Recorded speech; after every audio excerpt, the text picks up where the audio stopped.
नमस्कार। आज सुनिए मुंशी प्रेमचंद जी की कहानी बेटी का धन। बेतवा नदी दो ऊंचे कगारों के बीच इस तरह मुंह छिपाए हुए थी जैसे निर्मल हृदयों में साहस और उत्साह की मध्यम ज्योति छिपी रहती है। इसके एक कगार पर एक छोटा सा गांव बसा है जो अपने भग्न जातीय चिन्हों के लिए बहुत ही प्रसिद्ध है। जातीय गाथाओं और चिन्हों पर मर मिटने वाले लोग इस पावन स्थान पर बड़े प्रेम और श्रद्धा के साथ आते और गांव का बूढ़ा केवट सुखू चौधरी उन्हें उसकी परिक्रमा कराता और रानी के महल, राजा का दरबार और कुंवर की बैठक के मिटे हुए चिन्हों को दिखाता। वह एक उच्च श्वास लेकर रुंधे हुए गले से कहता, महाशय, एक वह समय था कि केवटों को मछलियों के इनाम में अशर्फियां मिलती थी। कहार महल में झाड़ू देते हुए अशर्फियां बटोर ले जाते थे। बेतवा नदी रोज चढ़ चढ़कर महाराज के चरण छूने आती थी। यह प्रताप और यह तेज था, परंतु आज इसकी यह दशा है। इन सुंदर उक्तियों पर किसी को विश्वास जमाना चौधरी के वश की बात नहीं थी, पर सुनने वाले उसकी सहृदयता तथा अनुराग के जरूर कायल हो जाते थे। सुखू चौधरी उदार पुरुष थे, परंतु जितना बड़ा मुंह था उतना बड़ा ग्रास न था। 3 लड़के, 3 बहुएं और कई पौत्र पौत्रियां थीं। लड़की केवल एक गंगा जली थी जिसका अभी तक गौना नहीं हुआ था। चौधरी की यह सबसे पिछली संतान थी। स्त्री के मर जाने पर इसने उसको बकरी का दूध पिला पिलाकर पाला था। परिवार में खाने वाले तो इतने थे, पर खेती सिर्फ एक हल की होती थी। ज्यों त्यों कर निर्वाह होता था, परंतु सुखू की वृद्धावस्था और पुरातत्व ज्ञान ने उसे गांव में वह मान और प्रतिष्ठा प्रदान कर रखी थी जिसे देखकर झगड़ू साहू भीतर ही भीतर जलते थे। सुखू जब गांव वालों के समक्ष हाकिमों से हाथ फेंक फेंक कर बातें करने लगता और खंडहरों को घुमा फिराकर दिखाने लगता था, तो झगड़ू साहू, जो चपरासियों के धक्के खाने के डर से करीब नहीं फटकते थे, तड़प तड़प कर रह जाते थे। अतः वे सदा इस शुभ अवसर की प्रतीक्षा करते रहते थे जब सुखू पर अपने धन द्वारा प्रभुत्व जमा सके। इस गांव के जमींदार ठाकुर जीतन सिंह थे, जिनकी बेगार के मारे गांव वालों का नाको दम था। उस साल जब जिला मजिस्ट्रेट का दौरा हुआ और वह यहाँ के पुरातन चिन्हों की सैर करने के लिए पधारे, तो सुखू चौधरी ने दबी जबान से अपने गांव वालों की दुख कहानी उन्हें सुनाई। हाकिमों से वार्तालाप करने में उसे तनिक भी भय नहीं होता था। सुखू चौधरी को खूब मालूम था कि जीतन सिंह से रार मचाना सिंह के मुंह में सिर देना है, किंतु जब गांव वाले कहते थे कि चौधरी, तुम्हारी ऐसे ऐसे हाकिमों से मिताई है और हम लोगों को रात दिन रोते कटता है, तो फिर तुम्हारी यह मित्रता किस दिन काम आएगी। परोपकाराय सताम विभूतया। तब सुखू का मिजाज आसमान पर चढ़ जाता था। घड़ी भर के लिए वह जीतन सिंह को भूल जाता था। मजिस्ट्रेट ने जीतन सिंह से इसका उत्तर मांगा। उधर झगड़ू साहू ने चौधरी के इस साहसपूर्ण स्वामी द्रोह की रिपोर्ट जीतन सिंह को दे दी। ठाकुर साहब जलकर आग हो गए। अपने कारिंदे से बकाया लगान की बही मांगी। संयोगवश चौधरी के जिम में इस साल का कुछ लगान बाकी था। कुछ तो पैदावार कम हुई और उस पर गंगाजली का ब्याह करना पड़ा। छोटी बहू नथ की रट लगाए हुए थी, वह बनवानी पड़ी। इन सब खर्चों ने हाथ बिल्कुल खाली कर दिया था। लगान के लिए कुछ अधिक चिंता नहीं थी। वह इस अभिमान में भूला हुआ था कि जिस जबान में हाकिमों को प्रसन्न करने की शक्ति है, क्या वह ठाकुर साहब को अपना लक्ष्य नहीं बना सकेगी। बूढ़े चौधरी इधर तो अपने गर्व में निश्चिंत थे और उधर उन पर बकाया लगान की नालिश ठुक गई। समन आ पहुंचा। दूसरे दिन पेशी की तारीख पड़ गई। चौधरी को अपना जादू चलाने का अवसर ही नहीं मिला। जिन लोगों के बढ़ावे में आकर सुखू ने ठाकुर से छेड़छाड़ की थी, उनका दर्शन मिलना दुर्लभ हो गया। ठाकुर साहब के सहने और प्यादे गांव में चील की तरह मंडराने लगे। उनके भय से किसी को चौधरी की परछाई काटने का साहस नहीं होता था। कचहरी वहां से 3 मील पर थी। बरसात के दिन रास्ते में ठौर ठौर पानी, उमड़ी हुई नदियां, कच्चा रास्ता, बैलगाड़ी का निबाह नहीं, पैरों में बल नहीं। अतः अदम पैरवी में मुकदमे में एक तरफा फैसला हो गया। कुर्की का नोटिस पहुंचा तो चौधरी के हाथ पांव फूल गए। सारी चतुराई भूल गई। चुपचाप अपनी खाट पर पड़ा पड़ा नदी की ओर ताकता और अपने मन में कहता कि क्या मेरे जीते जी घर मिट्टी में मिल जाएगा। मेरे इन बैलों की सुंदर जोड़ी के गले में आह, क्या दूसरों का जुआ पड़ेगा। यह सोचते सोचते उसकी आंखें भर आती। वह बैलों से लिपट कर रोने लगा, परंतु बैलों की आंखों से आंसू क्यों जारी थे। वे नाद में मुंह क्यों नहीं डालते थे। क्या उनके हृदय पर भी अपने स्वामी के दुख की चोट पहुंच रही थी, ये पता नहीं चलता था। फिर वह अपने झोपड़े को विकल नैनों से निहार कर देखता और मन में सोचता, क्या हमको इस घर से निकलना पड़ेगा। यह पूर्वजों की निशानी क्या हमारे जीते जी छिन जाएगी। कुछ लोग परीक्षा में दृढ़ रहते हैं और कुछ लोग इसकी हल्की आंच भी नहीं सह सकते।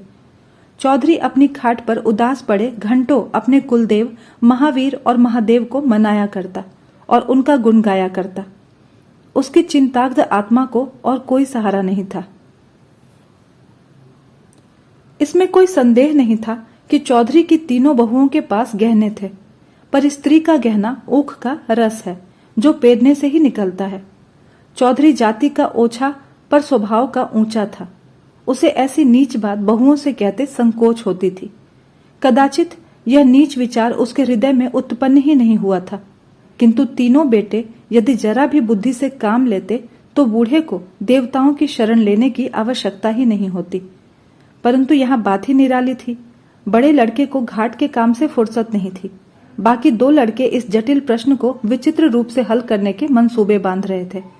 मंझले झिंगुर ने मुंह बनाकर कहा, ओह, इस गांव में क्या धरा है। जहां ही कमाऊंगा वहीं खाऊंगा, पर जीतन सिंह की मूछें एक एक करके चुन लूंगा। छोटे फक्कड़ ऐंठ कर बोले, मूछें तुम चुन लेना, नाक मैं उड़ा दूंगा, नकटा बना घूमेगा। इस पर दोनों खूब हंसे और मछली मारने चल दिए। इसी गांव में एक बूढ़े ब्राह्मण भी रहते थे। मंदिर में पूजा करते और नित्य अपने यजमानों को दर्शन देने नदी पार जाते, पर खेवे के पैसे नहीं देते।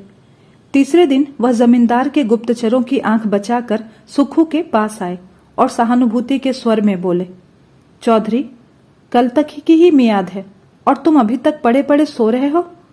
क्यों नहीं घर की चीज ढूंढ ढांड कर किसी और जगह भेज देते। न हो तो समधियाने ही पटवा दो, जो कुछ बचा रहे वही सही। घर की मिट्टी खोदकर थोड़े ही कोई ले जाएगा।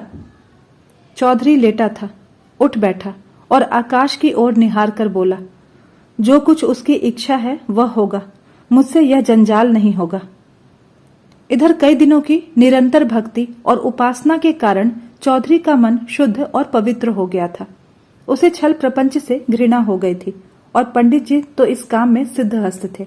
वे लज्जित हो गए। परंतु चौधरी के घर के अन्य लोगों को ईश्वर इच्छा पर इतना भरोसा नहीं था। धीरे धीरे घर के बर्तन भांडे खिसकाए जाते थे। अनाज का एक दाना भी घर में नहीं रहने पाया। रात को नाव लदी हुई जाती और उधर से खाली लौटती थी। 3 दिन तक घर में चूल्हा नहीं जला। बूढ़े चौधरी के मुंह में अन्न की कौन कहे, पानी की एक बूंद भी नहीं पड़ी। स्त्रियां भाड़ से चने भूनकर चबाती और लड़के मछलियां भून भून कर उड़ाते। परंतु बूढ़े की इस एकादशी में यदि कोई शरीक था तो वह उसकी बेटी गंगा जली थी।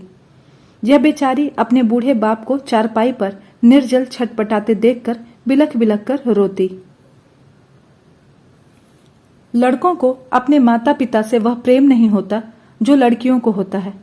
गंगाजली इस सोच विचार में मग्न रहती थी कि दादा की किस भांति सहायता करूं। यदि हम सब भाई बहन मिलकर जीतन सिंह के पास जाकर दया भिक्षा की प्रार्थना करें तो वे अवश्य मान जाएंगे, परंतु दादा को कब यह स्वीकार होगा। वह यदि एक दिन बड़े साहब के पास चले जाएं तो सब कुछ बात की बात में बन जाएगी, किंतु उनकी तो जैसे बुद्धि ही मारी गई है।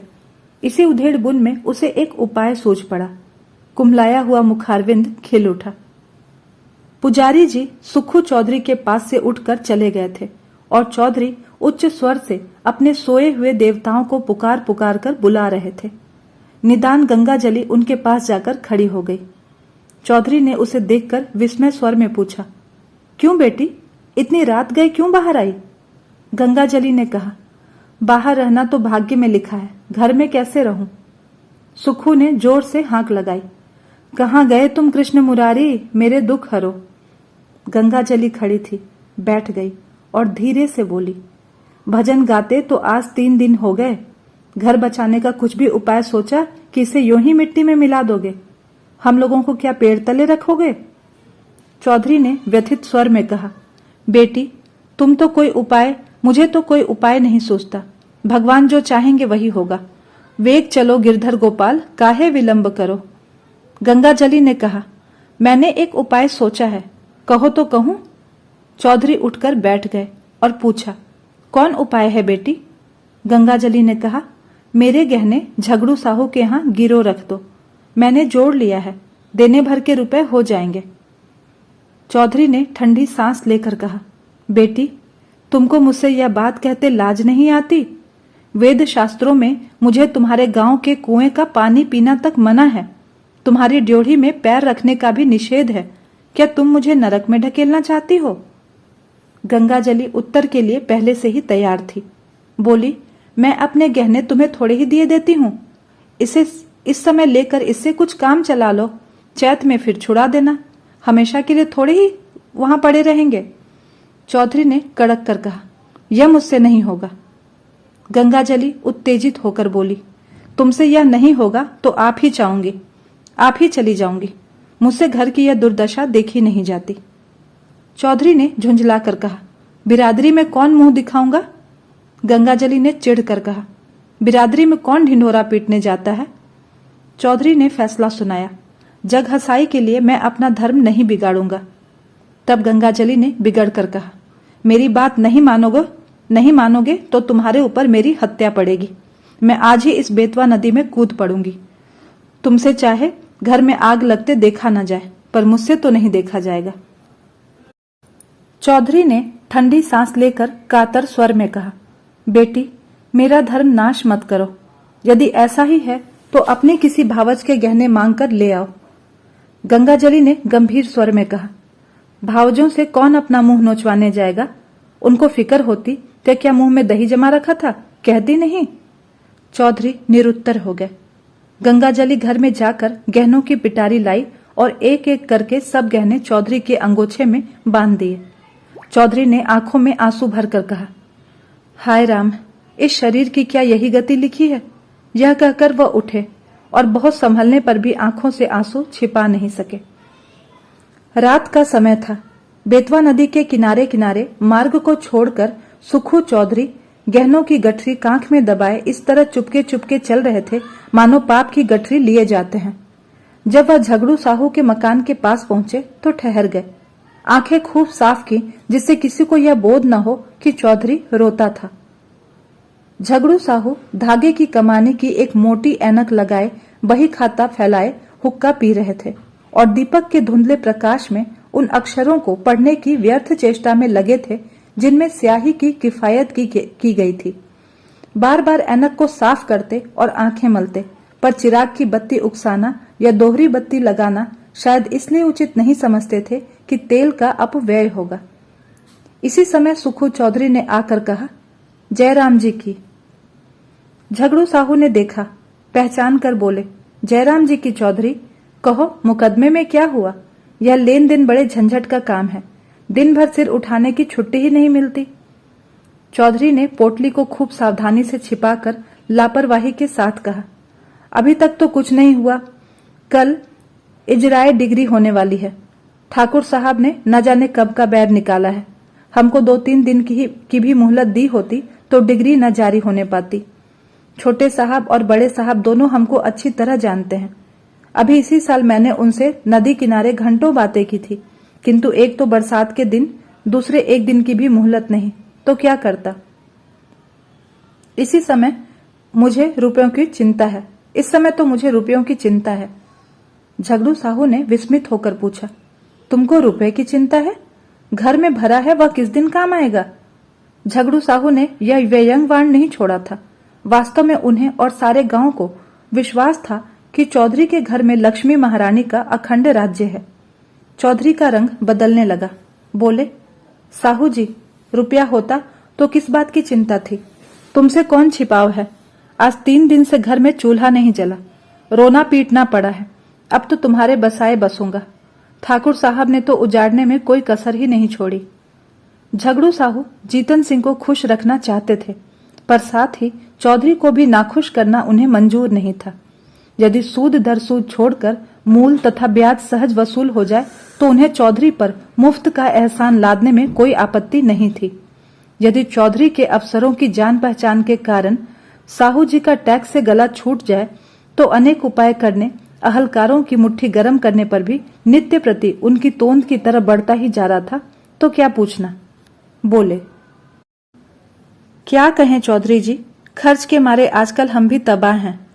लहने वसूल नहीं होते, टैक्स का रुपया देना पड़ा, हाथ बिल्कुल खाली हो गया। तुम्हें कितना रुपया चाहिए? चौधरी ने कहा, 100 रुपए की डिग्री है, खर्च बर्च मिलाकर 200 रुपए के लगभग समझो। झगड़ू अब अपना दांव खेलने लगे।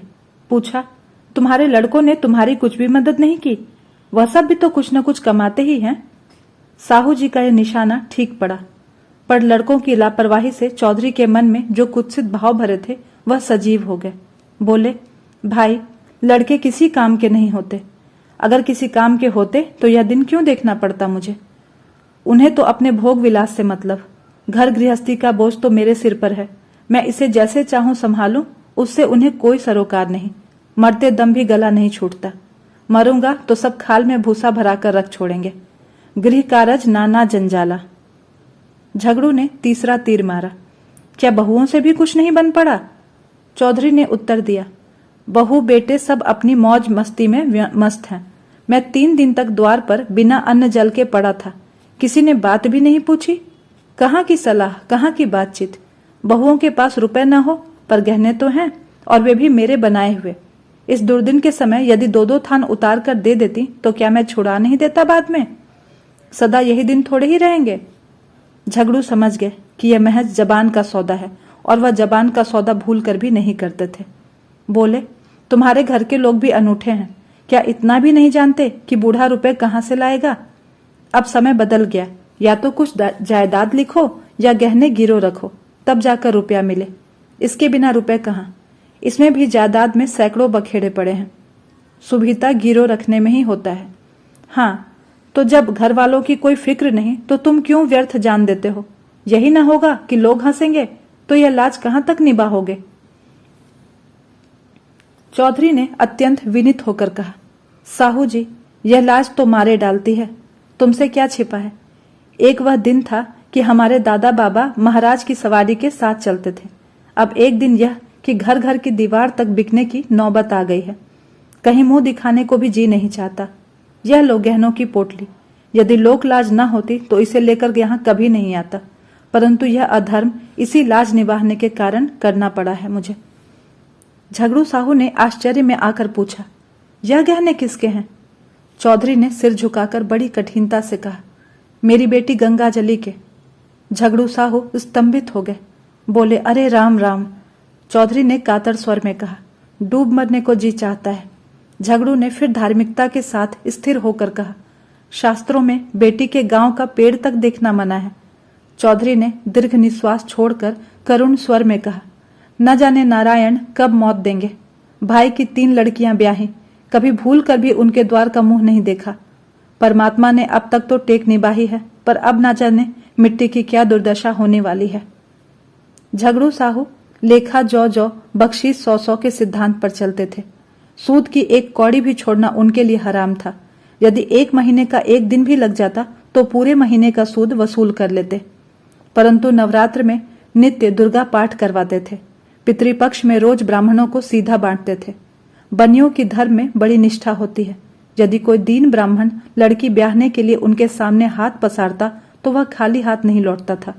भीख मांगने वाले ब्राह्मणों को चाहे वह कितने ही संडे मुसंडे हों, उनके दरवाजे पर फटकार नहीं सुननी पड़ती थी।